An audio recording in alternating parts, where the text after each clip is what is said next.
Well, hello there. I was just going to start my blog, but then this storm Bram has decided it's going to turn up right this minute, and it's tipping it down with rain. I've got the blinking great barbecue in the way, which I need to sort out, put it down the end of the garden with the cover over for the summer months, and at least that way I'll be able to get in under the thing and do my blog in the shelter from the rain. But yeah, when I first came out, it was fine. The wind hadn't picked up at all. But it did say that at 10 o'clock, which was about 3 hours ago, it said that we were going to have 40-mile-an-hour winds. And the seagulls are flying around up there. Absolutely, I do like the old birds, even the seagulls sometimes. Yeah, so have you got your Christmas decorations up? Yeah, we put them up now, simply to help me get into the Christmas spirit. Now, we don't use tinsel on our Christmas tree because Sarah doesn't like tinsel for some reason. I do, but Sarah doesn't, so happy wife, happy life, as they say. Yeah, so... Oh, the clouds are coming over. I've just seen the clouds starting to pick up a bit of speed now as well. So hopefully the storm will just blow itself out. It was going to be from between 10 a.m. and 7 p.m. tonight here, but it's only just started to pick up now. Literally as I'm speaking, it started to pick up. So we'll see. Hopefully we get this weather out of the way for my drive back home. I was enjoying myself this morning. I sat down, I was watching a bit of YouTube, had a coffee, had my feet up, and doing my normal thing in the morning. Yeah, it's only because I haven't been home very long. Like I say, just over 2 weeks I've been home, and I got to go back on Monday. But as I was sitting there this morning, I was thinking, isn't it nice just to relax? And then I thought, yeah, I've got to go back on Monday. Got less than a week to get everything done, so I've got to get the presents wrapped up. We've got to finish doing getting the tree up, and then got to go out and get something. We might do a bit of a treat before Sarah goes away. Try and get something nice. But we're going to have our Christmas dinner when I come back. Yeah, I'm going to be away from the 15th of December until about the 10th of January. I've just found out. Oh yeah, the woman from the office sent out a schedule for the first part of next year, and I couldn't see any of the colours. My team is in mauve and their team's in purple. I couldn't see the colours. Anyway, I suddenly realised today when someone said about getting an XL program that yeah, you know who you are. Yeah. Said about getting an XL program for my phone. Well, I do have one. I went in, I found it, and it hadn't been installed on the phone. I did a major update on I've got an Apple iPhone. More news about that later on. I've got an Apple iPhone, and I had done the major update. This is where you get this, instead of the little tiles with the icons in for the programs and this, that, and the other, they're now glass tiles. Yeah, it means you can see through the little tile as it moves. Anyway, digressing, but the major update hadn't automatically reinstalled these particular app. It's not a Windows XL because or the Microsoft XL, because that is phenomenally expensive. So years and years ago I bought myself a writing like a bit like Word document, and I got myself something a bit like XL, which was called Numbers. Anyway, Numbers hadn't been downloaded to the phone, so I've done that this morning. I've re-downloaded it, reinstalled it to the phone, and now I can see the colours on the on the schedule that was sent out. Yeah, a bit silly, but never mind. I completely forgot I had it, and up until recently, I have been able to see the proper colours on the chart that she sent out, simply because it had opened up in the XL program or the Numbers program. Yeah, and I've come to the end of my 2-year contract for my phone, so I paid the phone off, and I've gone to a SIM only contract now, which will save me in roughly about 55 to 60 pounds a month. So that money that I save will go paying off the electric bill, for starters, because it's going up again in January, I do believe. Yeah, it's not fun, is it, anymore? Yeah, we're paying for all these windmills that Ed Miliband wants to put up. Ed Miliband is so stupid, it's unreal. We've spent enough money to have bought about 20 nuclear power stations that will run for 80 years for the amount of money that we spent on wind farms that will last for maybe 15 years. It's just crazy. I just don't understand why this government is so insistent on using diesel in the machinery to mine the minerals, using diesel to run the factories that produce the epoxy resins, the diesel that's used to construct these windmills. And at the end of the day, there was a chap, Lord Monckton, I think it was, he did a study on this. So we go and spend $25 million or pounds. Terribly sorry, still got that bit of that cough left.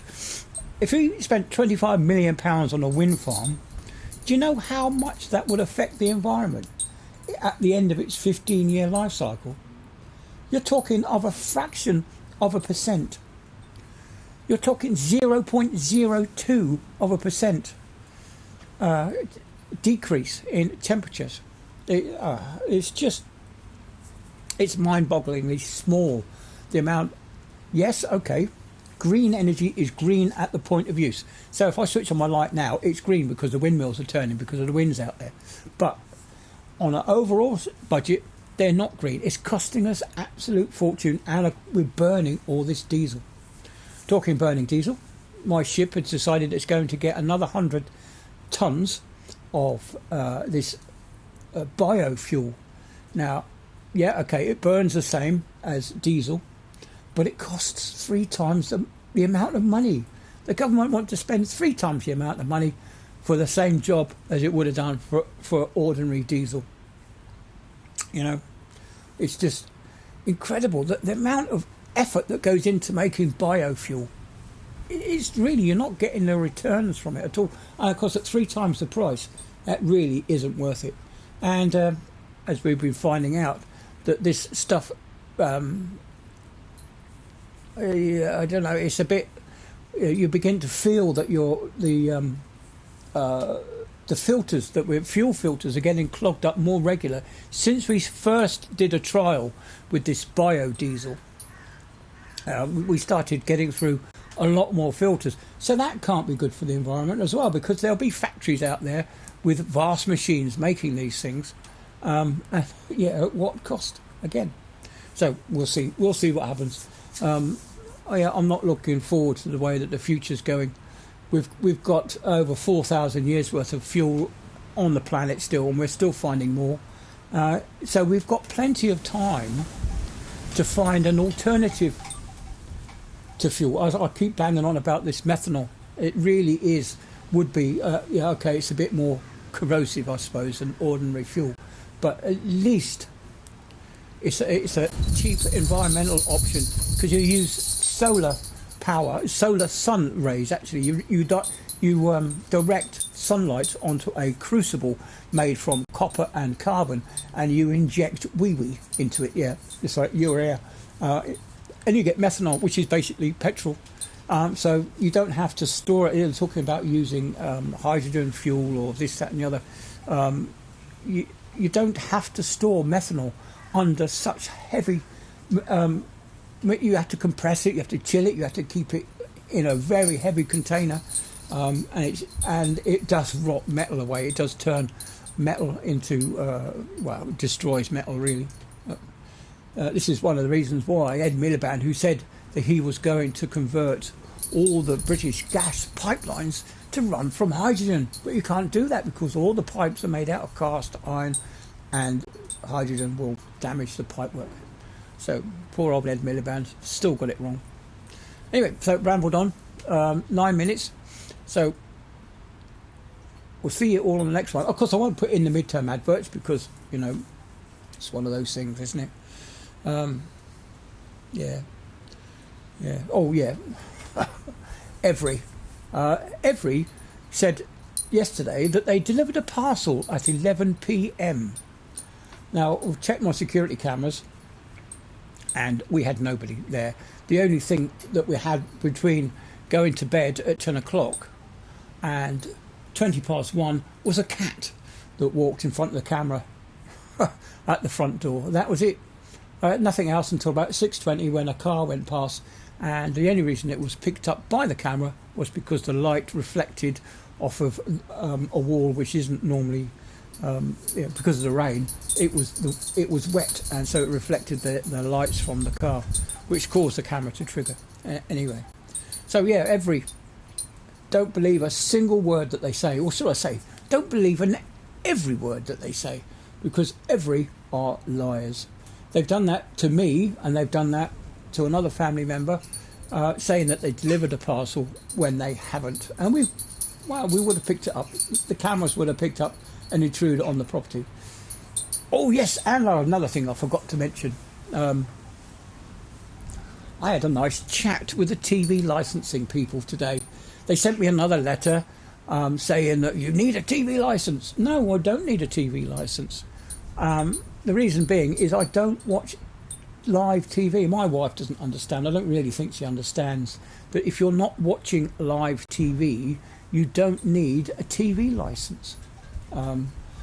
If you're not watching the BBC, if you're not watching ITV, and you're not watching iPlayer, you're not watching sports or horse racing or this, that, and the other, anything that's broadcast live on your device, whether it's on Amazon or whether it's on YouTube, if it's live, you don't have to pay for a TV license if you're watching a YouTube live. Say if somebody was broadcast, say if I was doing this live, for example, you wouldn't need a TV license to watch it because it's not being broadcast live. Yes, I'm broadcasting it live to you via YouTube, but it's not TV program. So you don't need a TV license to watch a movie. You don't need a TV license to live stream a movie. You only need TV license if you're watching BBC iPlayer on their services, catch up and all that kind of stuff. You can't +1. You can't watch TV if you've got a license. Anyway, I said to them, if you do send your goons round to this address, they will be forcibly ejected. I said I will use reasonable force to make sure they get off my property, or do not want your TV goons turning up at my doorstep. And I said, we will never watch TV again. I was very, credit to myself, I was very calm with the guy at the other end of the phone, saying, but this is now harassment. You are harassing me. Every year you send me something. And I don't want it. I don't want a TV license. I never ever want to watch TV ever again.